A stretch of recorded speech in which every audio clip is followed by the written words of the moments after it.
Hello friends, ನಮಸ್ತೆ. Welcome back to Neelu cooking. ಇವತ್ತಿನ ವಿಡಿಯೋದಲ್ಲಿ ನಾನು ನಿಮಗೆ ಶಿವರಾತ್ರಿ ಹಬ್ಬಕ್ಕೆ ಮಾಡುವಂತಹ ಈ ಹುರಿದ ಅಕ್ಕಿ ತಂಬಿಟ್ಟನ್ನ ಹೇಗೆ ಮಾಡ್ಕೊಳ್ಳೋದು ಅಂತ ತೋರಿಸ್ಕೊಡ್ತಿದ್ದೀನಿ. ಸೊ ಮೊದಲನೇ ಸಲ ಮಾಡುವವರಿಗೆ ತುಂಬಾ ಸುಲಭ ಇರುತ್ತೆ ಈ ವಿಡಿಯೋ ಅಂತೂ. ನೀವು ಕೂಡ ಈ ವಿಧಾನದಲ್ಲಿ ಒಂದ್ಸತಿ ಟ್ರೈ ಮಾಡಿ ನೋಡಿ, ತುಂಬ ರುಚಿಯಾಗಿ ಬರುತ್ತೆ. ತುಂಬಾ ಈಸಿ ಪ್ರೊಸೆಸ್ ಇದು.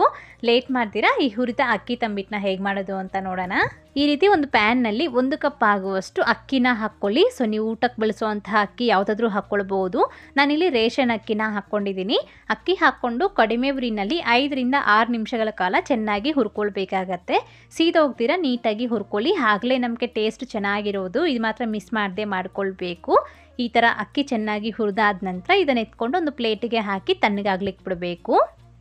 ಮತ್ತು ಅದೇ ಪ್ಯಾನಿಗೆ 1-2 ಸ್ಪೂನ್ ಆಗುವಷ್ಟು ಹೆಸರುಬೇಳೆ ಹಾಕ್ಕೊಳ್ಳಿ. ಈ ರೀತಿ ನಾವು ಸ್ವಲ್ಪ ಹೆಸರುಬೇಳೆ ಹಾಕಿ ಮಾಡೋದ್ರಿಂದ ರುಚಿಯಾಗಿರುತ್ತೆ.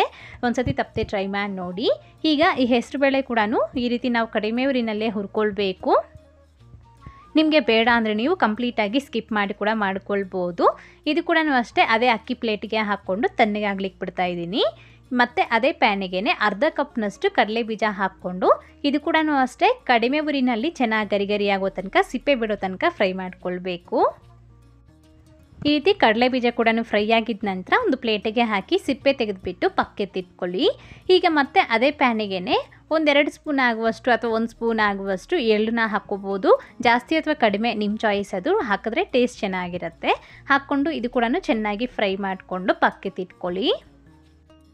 ಇಷ್ಟೊತ್ತಿಗೆ ನೋಡಿ ನಮಗೆ ಅಕ್ಕಿ ಹಾಗೆ ಬೇಳೆ ಅನ್ನೋದು ಎಲ್ಲನೂ ಸಹ ನೀಟಾಗಿ ತಣ್ಣಗಾಗಿರುತ್ತೆ. ಈಗ ಇದನ್ನ ಎತ್ಕೊಂಡು ಒಂದು ಮಿಕ್ಸರ್ ಜಾರಿಗೆ ಹಾಕ್ಕೊಳ್ಬೇಕು. ಹಾಕ್ಕೊಂಡು ನೈಸಾಗಿ ನಾವು ಪೌಡರ್ ಮಾಡ್ಕೊಳ್ಬೇಕು. ಎಷ್ಟಾದರೆ ಅಷ್ಟು ನುಣ್ಣದಾಗಿ ಗ್ರೈಂಡ್ ಮಾಡ್ಕೊಳ್ಳಿ. ಈಗ ಈ ಅಕ್ಕಿ ಹಿಟ್ಟನ್ನ ಎತ್ಕೊಂಡು ಒಂದು ಬೌಲ್ಗೆ ಹಾಕ್ಕೊಳ್ಳಿ.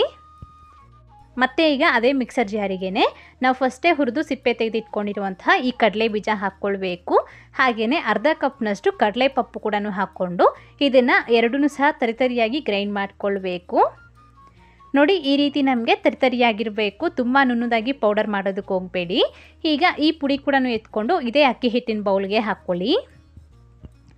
ಮತ್ತು ಇದಕ್ಕೆ ನಾವು ಹುರಿದಿಟ್ಕೊಂಡಿರೋ ಈ ಎಳ್ಳು ಹಾಗೆಯೇ ಅರ್ಧ ಕಪ್ನಷ್ಟು ಗ್ರೇಟ್ ಮಾಡಿ ಇಟ್ಕೊಂಡಿರೋ ಈ ಒಣಕೊಬ್ಬರಿನ ಹಾಕ್ಕೊಳ್ಬೇಕು. ಹಾಗೆ ಸ್ವಲ್ಪ ಏಲಕ್ಕಿ ಪುಡಿ ಕೂಡ ಹಾಕ್ಕೊಂಡು ಚೆನ್ನಾಗಿ ಮಿಕ್ಸ್ ಮಾಡ್ಕೊಳ್ಬೇಕಾಗತ್ತೆ. ಈ ಥರ ನೀಟಾಗಿ ಎಲ್ಲ ಮಿಕ್ಸ್ ಮಾಡ್ಕೊಂಡ್ಬಿಟ್ಟು ಈ ಬೌಲ್ನ ಪಕ್ಕೆತ್ತಿಟ್ಕೊಳ್ಳಿ. ಈಗ ಬೆಲ್ಲದ ನೀರು ಮಾಡ್ಕೊಳ್ಳೋದಕ್ಕೋಸ್ಕರ ಈ ರೀತಿ ಒಂದು ಚಿಕ್ಕ ಬೌಲಲ್ಲಿ 1 ಕಪ್ ತುಂಬ ಸಣ್ಣಕ್ಕೆ ಕಟ್ ಮಾಡ್ಕೊಂಡಿರೋ ಬೆಲ್ಲನ ಹಾಕ್ಕೊಳ್ಬೇಕು. ಈಗ ನಾವು ಅಕ್ಕಿ ತಂಬಿಟ್ಟು ಮಾಡೋದ್ರಿಂದ ನಾವು ಸ್ವಲ್ಪ ಬೆಲ್ಲದ ನೀರನ್ನ ಜಾಸ್ತಿನೇ ಮಾಡ್ಕೊಳ್ಬೇಕಾಗತ್ತೆ. ಅದಕ್ಕೋಸ್ಕರ 1 ಕಪ್ನಷ್ಟು ಬೆಲ್ಲ ಹಾಗೆಯೇ ಒಂದು 3-4 ಟೀ ಸ್ಪೂನ್ ಆಗುವಷ್ಟು ನೀರನ್ನ ಹಾಕ್ಕೊಂಡು ಬೆಲ್ಲನ ಪೂರ್ತಿಯಾಗಿ ಕರಗಿಸ್ಕೊಳ್ಬೇಕು. ಯಾವುದೇ ಕಾರಣಕ್ಕೂ ನಮಗೆ ಈ ಬೆಲ್ಲದ ನೀರು ಅನ್ನೋದು ಜಾಸ್ತಿ ನಮಗೆ ಕುದಿಬಾರ್ದು. ಹಾಗೆಯೇ ನಮಗೆ ಯಾವುದೇ ಥರ ಪಾಕ ಬರಬಾರ್ದು. ಜಸ್ಟ್ ಕರಗಿಸ್ಕೊಂಡ್ರೆ ಸಾಕು. ಪಾಕ ಬಂದುಬಿಟ್ಟಿದೆ ಅನ್ನೋದಾದರೆ ನಮಗೆ ಈ ಉಂಡೆ ಕೂಡ ಗಟ್ಟಿಯಾಗಿಬಿಡುತ್ತೆ, ಅಷ್ಟು ಸರಿಯಾಗಿ ಬರೋದಿಲ್ಲ. ಬೆಲ್ಲದ ನೀರು ಕರಗಿದ ನಂತರ ಈ ರೀತಿ ಇದನ್ನ ಫಿಲ್ಟರ್ ಮಾಡ್ಕೊಳ್ಬೇಕು. ಈಗ ಈ ಬೆಲ್ಲದ ನೀರನ್ನ ಎತ್ಕೊಂಡು ಬಿಸಿ ಇರುವಾಗೇ ಈ ಅಕ್ಕಿ ಹಿಟ್ಟಿನ ಬೌಲ್ಗೆ ಹಾಕ್ಕೊಂಡು ಮಿಕ್ಸ್ ಮಾಡ್ಕೊಳ್ಬೇಕಾಗತ್ತೆ. ಬೆಲ್ಲದ ನೀರು ಫುಲ್ಲು ಯೂಸ್ ಆಗುತ್ತೆ. ಈ ರೀತಿ ನೋಡಿಕೊಂಡು ಚೆನ್ನಾಗಿ ಮಿಕ್ಸ್ ಮಾಡ್ಕೊಳ್ಳಿ. ನಮಗಿದು ಕಲಿಸುವಾಗ ಬೆಲ್ಲದ ನೀರು ಹಾಕುವಾಗ ಈ ರೀತಿ ಸ್ವಲ್ಪ ಸಾಫ್ಟಾಗಿ ಇರಬೇಕು. ಏಕೆ ಅಂತಂದರೆ ಇದು ಸ್ವಲ್ಪ ತಣ್ಣಗೆ ಆಗ್ತಾ ಇದ್ದಾಗೇ ಇನ್ನೂ ಸ್ವಲ್ಪ ಗಟ್ಟಿಯಾಗಿಬಿಡುತ್ತೆ. ಹಾಗಾಗಿ ಸ್ವಲ್ಪ ಬೆಲ್ಲದ ನೀರನ್ನ ಮುಂಚೆನೇ ಜಾಸ್ತಿ ಮಾಡ್ಕೊಳ್ಬೇಕಾಗತ್ತೆ. ಹೀಗಿದ್ದನ್ನ ಕೈಯಲ್ಲಿ ಚೆನ್ನಾಗಿ ಮಿಕ್ಸ್ ಮಾಡ್ಕೊಂಬಿಟ್ಟು ನಿಮ್ಗೆ ಯಾವ ಸೈಜಿಗೆ ಬೇಕೋ ಆ ಸೈಜ್ಗೆ ನಾವು ಉಂಡೆಗಳನ್ನು ಮಾಡ್ಕೊಳ್ಬೇಕಷ್ಟೇ. ಇದೆಲ್ಲನೂ ಸಹ ಬಿಸಿ ಇರುವಾಗೇ ಚೆನ್ನಾಗಿ ಈ ರೀತಿ ಮಿಕ್ಸ್ ಮಾಡಿಕೊಂಡ್ರೆ ಚೆನ್ನಾಗಿ ಬರುತ್ತೆ. ಈ ರೀತಿ ನೋಡಿ ನಾನಿಲ್ಲಿ ಉಂಡೆನ ಮಾಡ್ಕೊಂಡಿದ್ದೀನಿ. ಎಷ್ಟು ಚೆನ್ನಾಗಿ ಬರ್ತಿದೆ ನೋಡಿ.